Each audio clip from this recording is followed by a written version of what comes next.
যুক্তরাজ্যের আসন্ন নির্বাচনে জনমত জরিপে ভালো অবস্থানে রয়েছে বিরোধী লেবার পার্টি।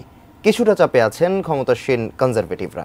কেন আগাম নির্বাচনের ঘোষণা দিলেন ব্রিটিশ প্রধানমন্ত্রী ঋষি সুনাক? উত্তর খোঁজার চেষ্টা করেছেন সুদীপ ঘোষ। সরকারি মেয়াদ শেষ হওয়ার অন্তত ৬ মাস আগে ৪ জুলাই নির্বাচনের ঘোষণা দিয়েছেন ব্রিটিশ প্রধানমন্ত্রী ঋষি Sunak. The King has granted this request and we will have a general election on the 4th of July.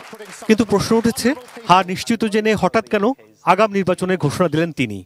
পর্যবেক্ষকদের ধারণা, নিজ দলের মধ্যেই আগাম নির্বাচনের বিষয়ে চাপে ছিলেন প্রধানমন্ত্রী সুনাক।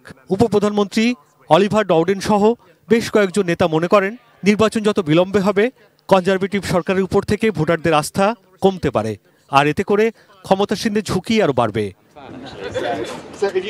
এছাড়া আগাম নির্বাচন করার কারণে প্রধানমন্ত্রী সুনাক তার কিছু সফলতার কথা প্রচারের সুযোগ পাবেন। এগুলো হলো মুদ্রাস্ফীতি নামিয়ে ফেলা ও অভিবাসন প্রত্যাশীদের রুয়ান্ডায় পাঠানোর পরিকল্পনা।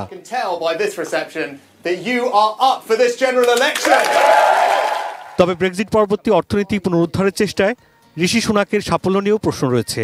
ব্রিটেনের স্বাস্থ্যসেবা ও সড়ক পরিবহন খাতে রয়েছে নানা সমস্যা।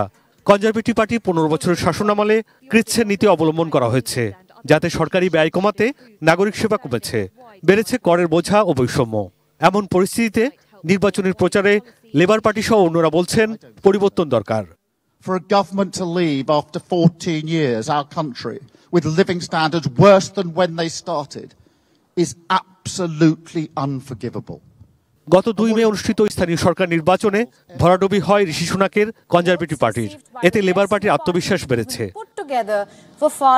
এবারে নির্বাচনে অর্থনৈতিক স্থবিরতা, আবাসন সংকট, জীবনযাত্রার ব্যয় বৃদ্ধি ও অভিবাসনের মতো বিষয়গুলো আলোচনার শীর্ষে রয়েছে। বেশিরভাগ জনমত জরিপে ক্ষমতাসীন কনজারভেটিভ পার্টির তুলনায় কেইর স্টারমারের লেবারকে এগিয়ে রাখা হয়েছে। Sudip Ghosh, desk report, ATN news.